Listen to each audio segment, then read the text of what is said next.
The American Bus Association presents Motorcoach Travel News. Here's Dan Ronan. Hello and welcome to the American Bus Association's Motorcoach Travel News, MTN. I'm Dan Ronan in Washington, coming to you today from outside of historic Union Station.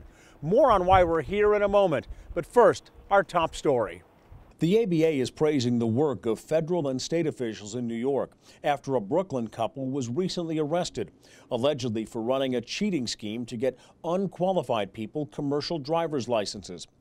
Prosecutors say those people taking the test wore a small hidden camera, a transmitter, and a buzzer system. And for $1,800, a person in a nearby van with a laptop computer could see the test questions and in code buzz the persons the answers. The tests were in multiple choice. Prosecutors say one of those who took and passed a CDL test was the driver of a Sky Express bus that crashed last May 31st in Virginia, killing 4 people. Prosecutors say the owner of NY bragged to undercover agents that the company had helped people cheat for more than 10 years. Now, prosecutors say the couple could face 20 years in a federal prison, thousands of dollars in fines under a variety of charges. Now, if you're a Motorcoach passenger or an operator, big changes are taking place here at Union Station. Designed in 1907 by the renowned architect and urban planner Daniel Burnham, Burnham's philosophy was make no small plans. Union Station has seen more than a century's worth of history, just a few blocks north of the U.S. Capitol. As many as 200,000 troops and civilians each day came through Union Station in World War II.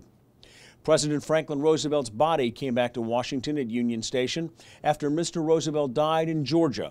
President and Mrs. Truman left Washington through Union Station, returning to Independence, Missouri in 1953.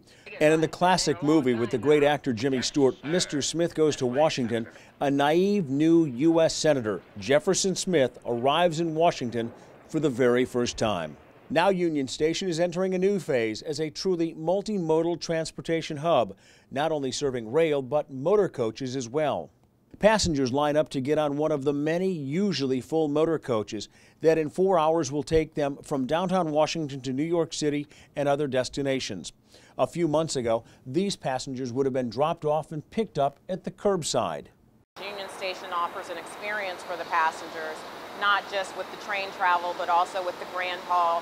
And so with inner city passengers, we want to offer them that same type of experience and arriving in DC in style and feeling like they have their own area where they can relax, get on their buses, get off their buses, be welcome to the area. The bus facility, which sits in a parking garage above the trains, is a big improvement. It allows connections to DC's metro system. Later this summer, Greyhound says it will move all of its operations to Union Station, joining its curbside corporate sibling, Bolt Bus. Besides being a destination where people get on and off buses, trains, and metros, Union Station is now truly a destination itself. We have a lot of different food services that you can come and spend a little bit of time if you want to do some shopping. We have a post office here. So it's not just the transportation, but also incorporating the retail that offers folks even more amenities. Greyhound says much of the credit goes to Congressman John Mica, the chairman of the House Transportation and Infrastructure Committee, Congresswoman Eleanor Holmes Norton of Washington, D.C., Transportation Secretary Ray LaHood, and Deputy Secretary John Percari. Via Skype, I spoke with Megabus President and COO Dale Mosier about the move to Union Station. By being in Union Station, our passengers now have easier access to other forms of intermodal connectivity, being trains and the subways and city buses, cabs, etc. That makes those who don't have cars, it makes their access a lot easier to get around DC. What a great facility for them to get their first impression of DC. We should tell you there are some charter and tour operators who have expressed concerns about the new plans for Union Station. Specifically, they say they want more information about the off-site lots that Union Station says will be available later this summer. And those charter and tour operators say that this makes an already tough parking situation in Washington, D.C. that much more difficult. As it stands now, there are 90 bus parking spots for charter and tour operators, but soon that will drop to 29 for pickup, drop-off, and short-term parking. Union Station says those 60 or so lost spots will be recouped at the new lot off-site. There's more information on Union Station's parking at d.dc.gov and our website, buses.org. Motorcoach Travel News continues from outside Union Station in Washington, D.C. after this break.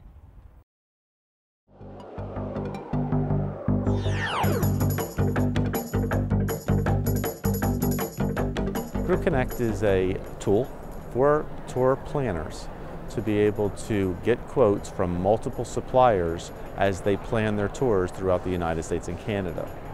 So the time-saving element of this is terrific, and we're very, very pleased with how it's going.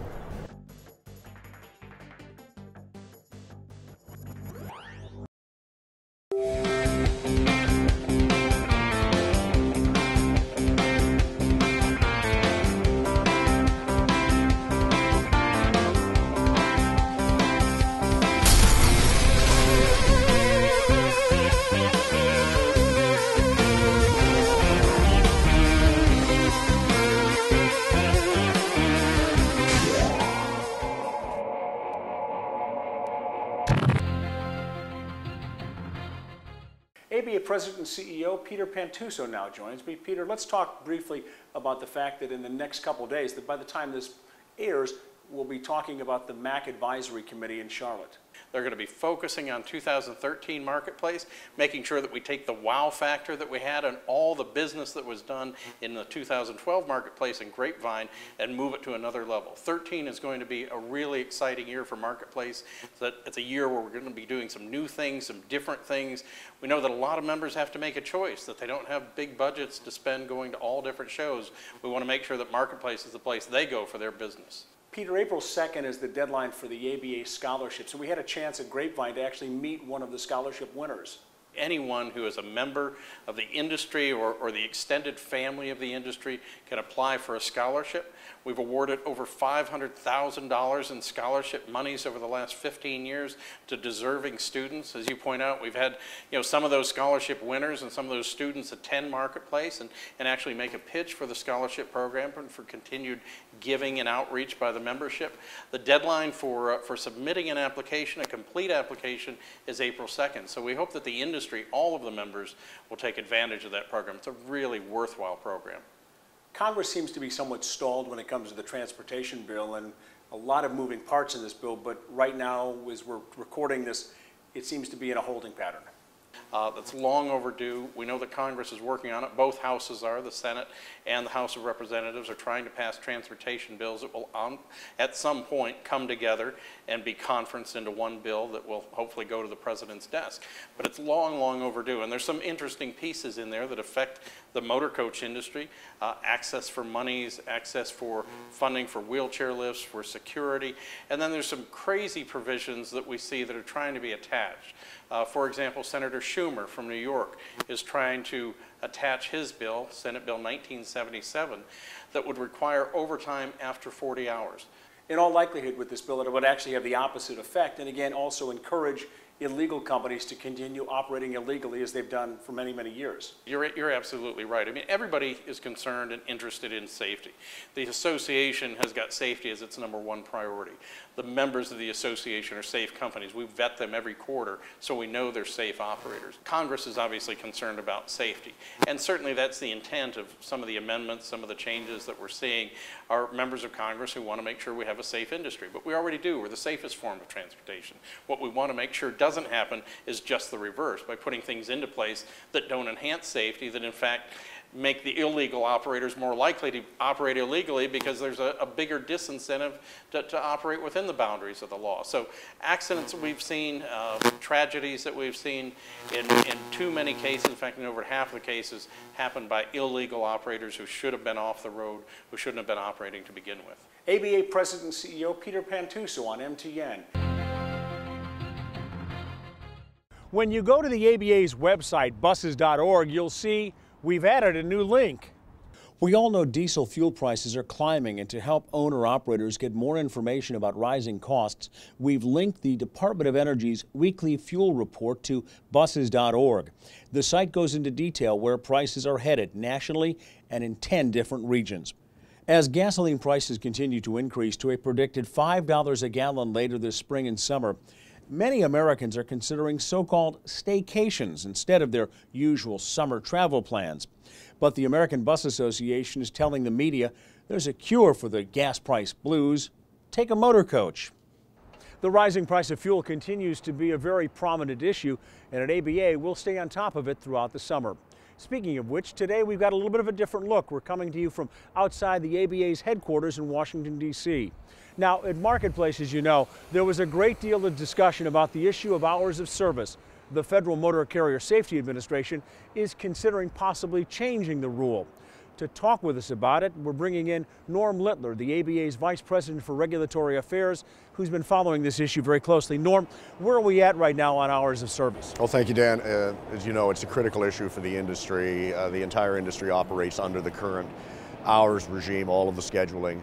There are a number of people or organizations that have a belief that bus crashes over the last number of years have been related to driver fatigue. We have seen no evidence either from compliant bus companies or compliant drivers that this would be the case.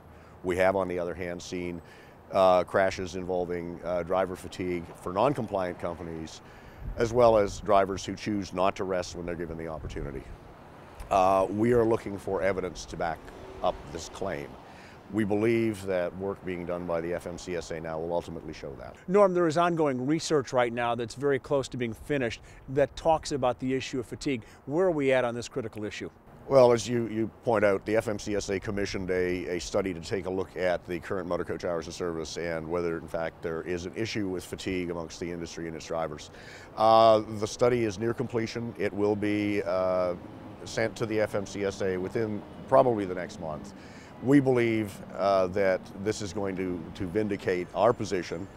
The study was conducted in conjunction with members of the Bus Industry Safety Council, and these were all companies that have very good records in compliance, as well as very professional drivers. So we're hopeful that the study will show what we've been saying all along. If there is an issue with fatigue, it's an issue of enforcement. It's not an issue of changing the rules. Norm, in mid-June, you've got the Bus Industry Safety Council and your members will be coming to Washington, D.C. What are going to be the key issues there? We're going to try something a little different this time. And the BISC executive decided that they wanted to offer to all of the attendees from operating companies something new, something as a take-home. And that take-home will be OSHA training, Occupational Safety and Health Administration training, the 10-hour training, which will start them down the path to building their in-house program. OSHA has been incredibly aggressive in their enforcement the last few years, and the fines they've been levying against even small companies have been very high. We want to give folks from our industry an opportunity to prevent that. Norm Littler, thanks for joining us. We'll stay on top of this. Now, as we go to break, we want to tell you about the deaths of two people in the tourism and travel industry, and they were very important individuals. Rita Mallory is the former director of domestic tourism in the state of New York, and Ann Thomas is the former chairman of NTA. Our condolences to both of their families.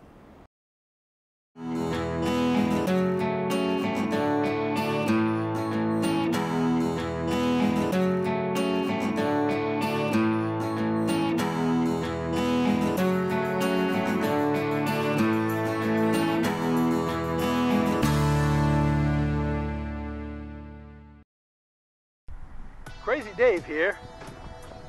While I may be crazy most of the time, here at Mobile View we are serious about safety. While driver cell phone usage and texting is a rising problem, it is not here at DC Trails. With our real-time driver surveillance, drivers' habits can be remotely monitored to assure safe driving. Here at DC Trails, Mobile View ensures that safe driving is recorded and rewarded.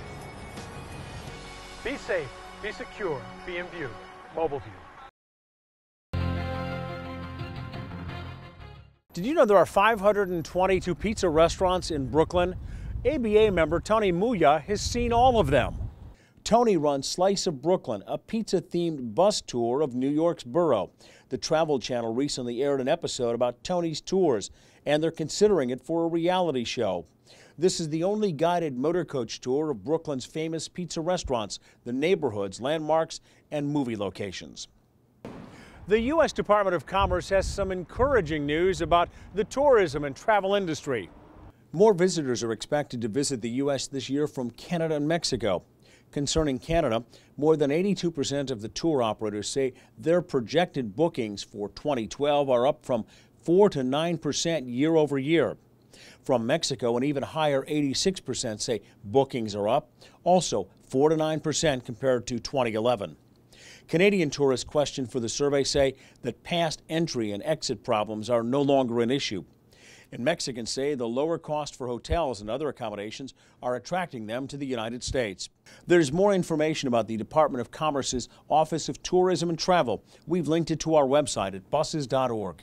During several days in late February and early March, several Midwestern towns were hit hard by tornadoes.